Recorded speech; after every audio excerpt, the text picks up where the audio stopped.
about here. Oh, by the way, I want to thank the 43,000 people who sent me that story about how the world's largest sperm bank has been turning away the jizz of redheads. Okay? World's biggest sperm bank tells redheads, we don't need your semen.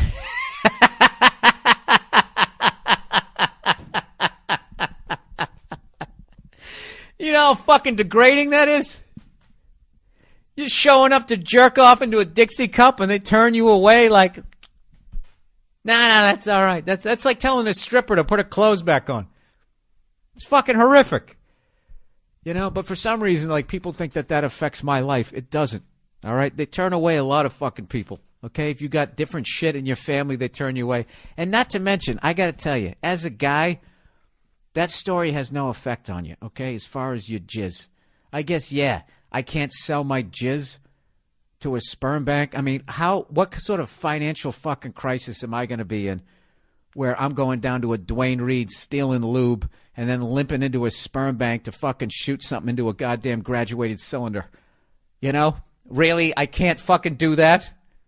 You think I give a fuck? Let me tell you something. This is what I've learned. This is what I learned in life, okay? If you're making money, the ladies want your fucking jizz. I don't give a fuck what you look like. You could be a one-eyed, bald midget troll. They want it in them. All right? Trust me. So any redhead who took that in a bad fucking way, just go out and make something of yourself. I'm telling you. You'll get a fucking 10, and you'll dump a fucking nice, unwanted spooge right in her. That was disgusting, yet pro-redhead. How do you like that, everybody? Pro-fucking redhead. I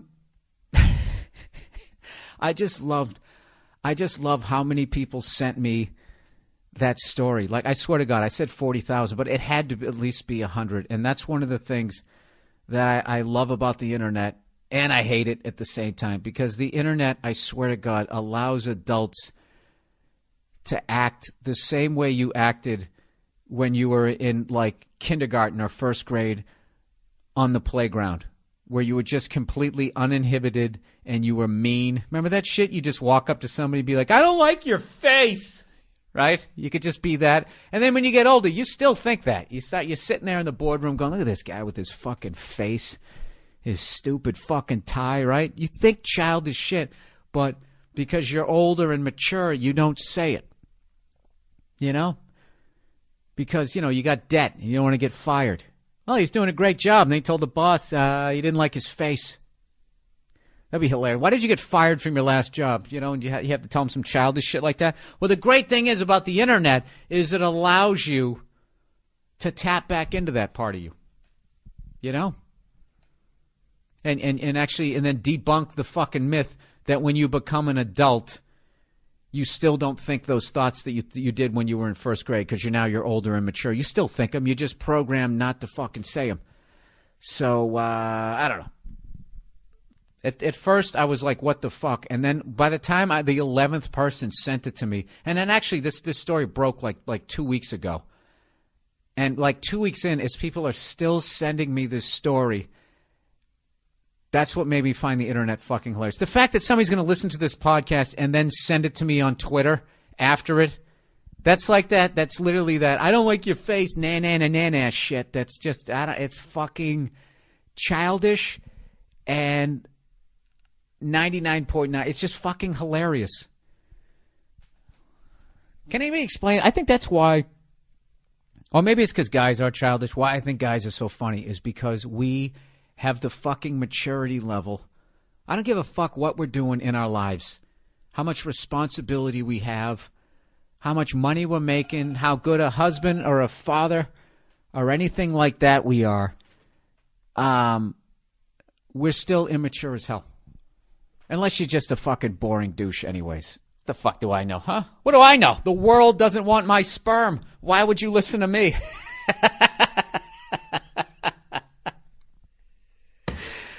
Oh, this just in. The world says, fuck you, Bill. Fuck you and your red nuts. We don't want them. Oh, my God.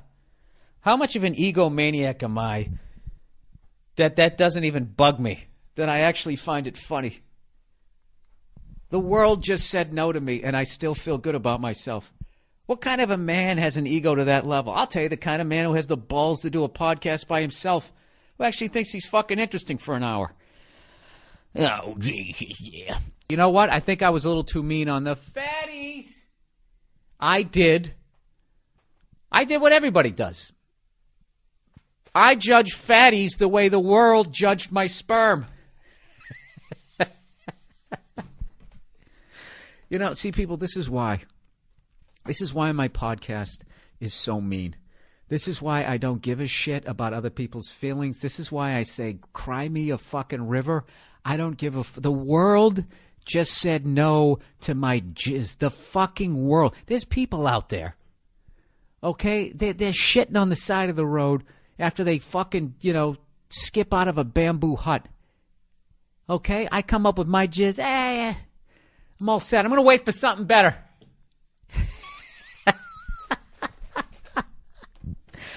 There's people in fucking Colombia, Venezuela. Who are those people that, what's-his-face, helped out? Escobar. They were living at the dump. They were living in a junkyard. He went out and built them a small city. Those people also said no to my jizz. This just in, the world says no. So, I just don't have any fucking...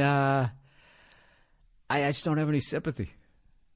Yet I do. I understand people don't want to be fat fucks. The same way you understand that you'd like the world to welcome your jizz, as opposed to saying no to it.